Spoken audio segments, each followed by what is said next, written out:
الشيطان الرجيم بسم الله الرحمن الرحيم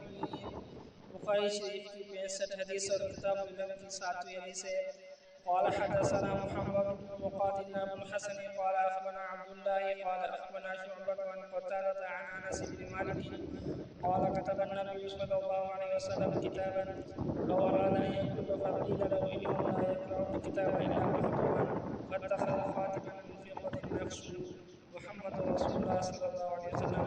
كأني أنظر إلى بياضه في يدي فقلت لقتادة من قال نقش محمد رسول الله صلى الله عليه وسلم قال أنس أنس بن مالک رضی اللہ عنہ سے روایت ہے کہ نبی صلی اللہ علیہ وسلم نے کسی بادشاہ کے نام دعوت اسلام دینے کے لیے ایک خط لکھا یا لکھنے کا ارادہ فرمایا تو لوگوں نے عرض کیا وہ لوگ صرف وہی خط پڑھتے ہیں جس پر مہر لگی ہو تو آپ صلی اللہ علیہ وسلم نے چاندی کی ایک انگوٹھی بنوائی جس پر لکھا تھا محمد رسول اللہ صلی اللہ علیہ وسلم۔ انس رضی اللہ عنہ نے کہا گویا میں آج بھی اس کی سفیدی آپ صلی اللہ علیہ وسلم کے ہاتھ میں دیکھ رہا ہوں۔